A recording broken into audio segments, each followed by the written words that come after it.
Pour réussir une diminution importante de la violence et la criminalité au Canada, il faut qu'on travaille au niveau municipal et au niveau des provinces et fédérales à élaborer les stratégies intégrées de prévention de la criminalité. Et c'est une phrase longue et cette phrase parle d'une action intégrée, une action multisectorielle où on engage les agences différentes, les écoles, les services sociaux, la police et d'autres, et où on engage aussi le public. Et une stratégie intégrée, le mot stratégie pour moi renforce l'importance d'un diagnostic, d'un plan qui suive un diagnostic et où, après une identification de où se trouvent les difficultés, les facteurs de risque dans ces lieux, où on focalise sur les solutions logiques, les solutions inspirées par les preuves et où on cible les actions. Et je vais en parler davantage, mais cibler les actions, c'est vraiment décider exactement les indicateurs de mise en œuvre et aussi les indicateurs des résultats. Et tout ça nécessite d'être organisé par un bureau municipal. Ce graphique très connu parmi les villes qui ont réussi les actions qui ont vraiment diminué la violence parle au centre d'un conseil ou d'un bureau qui mobilise les 4 actions autour. Donc, la première action, c'est le diagnostic que je viens de mentionner, vous identifiez où se trouvent les problèmes et quels sont les facteurs de risque. Qu'il y a des jeunes qui décrochent d'école, il y a les jeunes dans les gangs, il y a les parents qui ne peuvent pas contrôler leur enfant, etc. Et puis on passe à un plan. Et un plan, c'est comment on va s'adresser à ces facteurs de risque. Et c'est là où on cherche les solutions logiques, mais aussi les solutions inspirées par la prévention en amont pour lesquelles on a des preuves. La troisième étape, c'est la mise en œuvre. La mise en œuvre est souvent oubliée. La ville ou le gouvernement central ne réalise pas qu'il faut former capacité des gens à faire un travail qui en réalité est nouveau et qu'on établit les critères pour montrer que c'est vraiment mis en œuvre.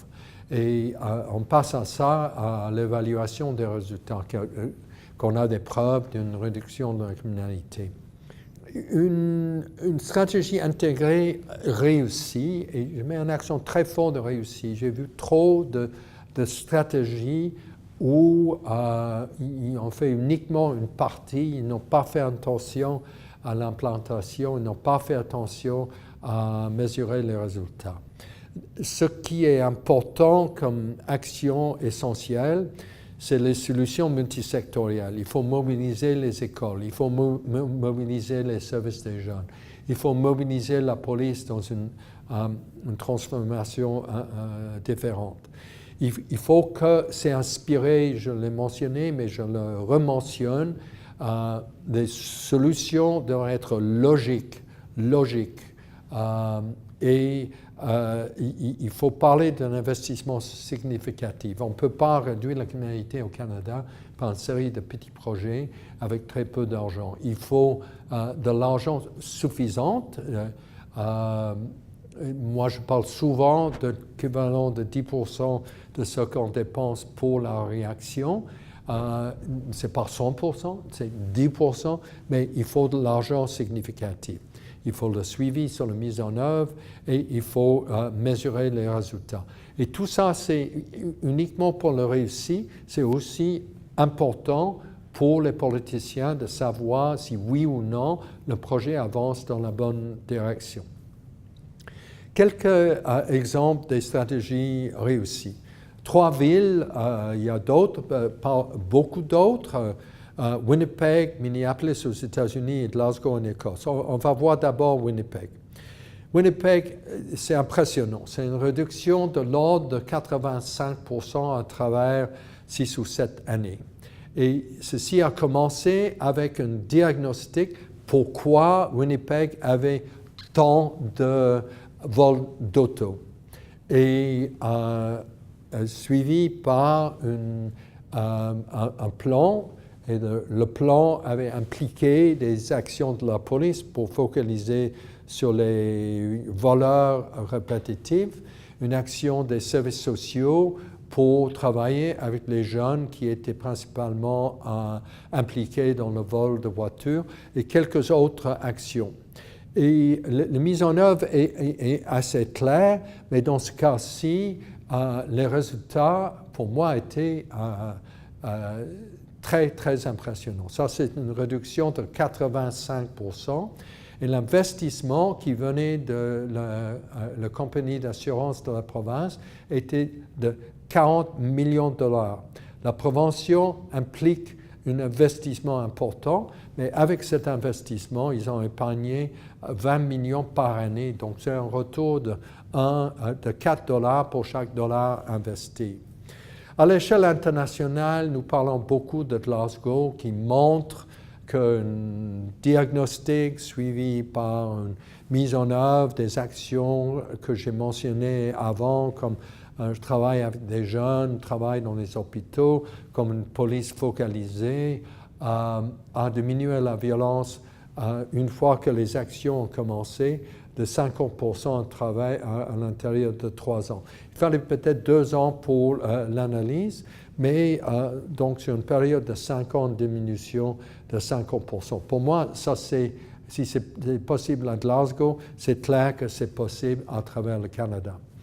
Et ces actions, le graphique avec les 4 étapes et le rôle d'un bureau de prévention est soutenu par les organisations intergouvernementales, comme le bureau de l'ONU sur la drogue et la criminalité, comme le bureau de l'habitat qui travaille sur les villes, comme l'Organisation mondiale de santé. Les municipalités sont très bien placées pour établir ce diagnostic. Mais pour être en position pour établir un diagnostic, il faut que quelqu'un paye, probablement la municipalité, paye pour avoir ce bureau qui fait l'analyse. Et une fois qu'il y a une analyse, il faut chercher de l'argent pour investir dans les programmes qui vont réduire la criminalité. En 1989, il y avait une très grande conférence à Montréal qui a rassemblé les maires des États-Unis, la Fédération canadienne des municipalités, les maires de plusieurs villes en Europe. Et en 1989, ils ont conclu 2 courts paragraphes que je vais vous lire. Et les stratégies, les programmes de prévention de la criminalité doivent être adaptés aux besoins locaux, mais pas limités aux ressources locales.